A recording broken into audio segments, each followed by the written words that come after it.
2015 foi um ano movimentado no Supremo Tribunal Federal.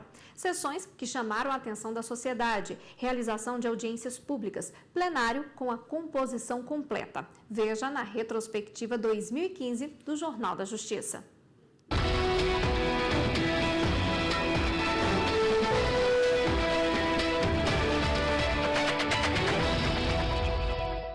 Em 2015, ingressaram no Supremo Tribunal Federal mais de 86.900 processos, sendo 11.069 originários e 75.908 recursais. O plenário do STF julgou 2.668 ações, sendo 32 com repercussão geral reconhecida, o que permitiu a liberação de 28.411 processos que estavam à espera da decisão da Corte.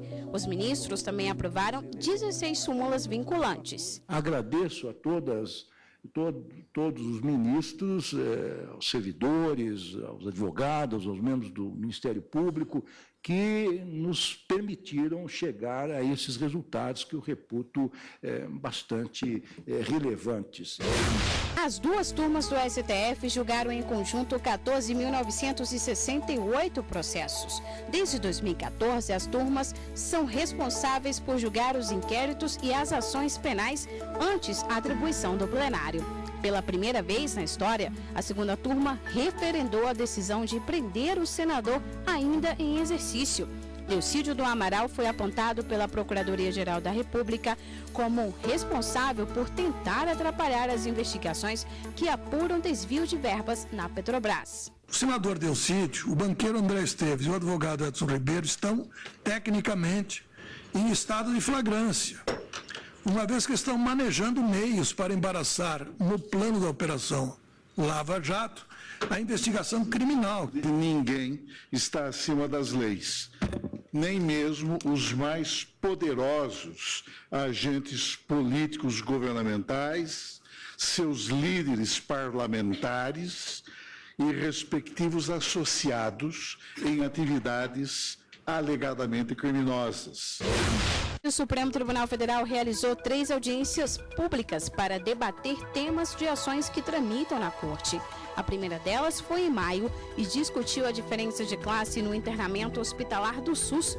A ação foi julgada no começo de dezembro e o Supremo considerou inconstitucional a diferenciação no sistema público de saúde.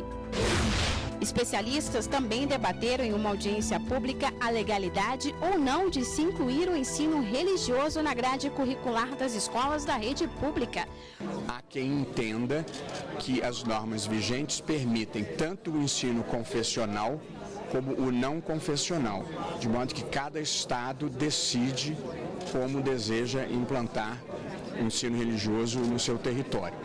E o ponto de vista contraposto é o de que, em nenhuma hipótese, o ensino pode ser religioso confessional e que, portanto, não deve haver essa escolha por parte dos estados. É essa a decisão que o Supremo terá de tomar, se o ensino pode ser confessional ou se necessariamente tem que ser desvinculado de todas as religiões. A última audiência de 2015, realizada em setembro, reuniu 40 debatedores para falar sobre o uso de depósitos judiciais no custeio de despesas públicas. Em 2015, a composição do Supremo ficou completa com a posse do ministro Edson Fachin. Ele assumiu na vaga aberta com a aposentadoria do ministro Joaquim Barbosa. Por unanimidade, os ministros decidiram não ser necessária a autorização prévia para a publicação de biografias. Segundo eles, a liberdade de expressão deve prevalecer e as situações de abusos serão reparadas. A produção de obras biográficas, literárias ou audiovisuais independe da autorização prévia, porque somente poderão ser tidos como legítimos, válidos e subsistentes os preceitos no sistema jurídico se afastar da exigência para o tema específico, qual seja para a elaboração, divulgação de obras biográficas. O mais é censura. A superlotação e as condições das penitenciárias fazem parte de alguns recursos que chegam à Corte.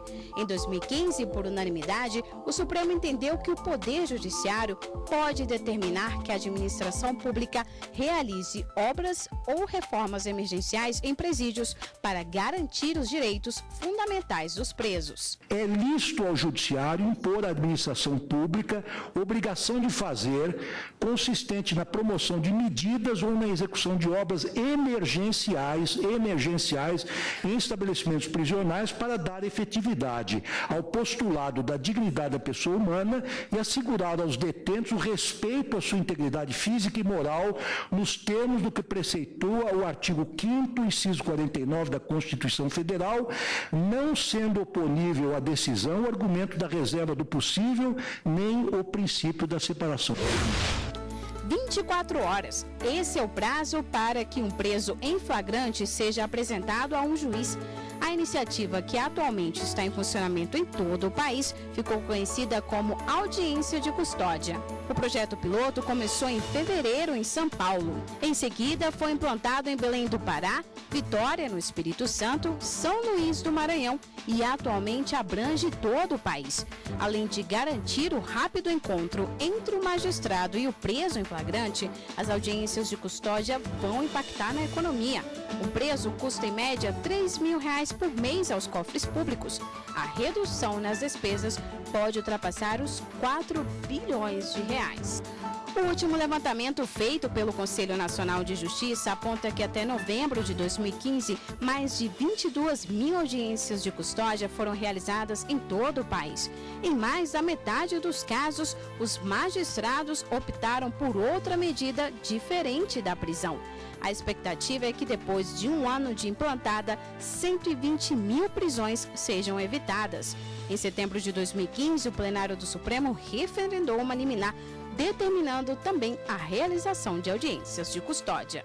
40% dos presos são presos provisórios, que ficam em média no Brasil cerca de 4 ou 5 meses presos sem terem contato com o juiz. 40% significa 240.000 presos provisórios, que estão numa situação de ofensa ao princípio de presunção de inocência ou de não culpabilidade na Constituição. Na última semana de trabalho na Corte, os ministros julgaram uma arguição de descumprimento de preceito fundamental que tratava sobre o rito de impeachment.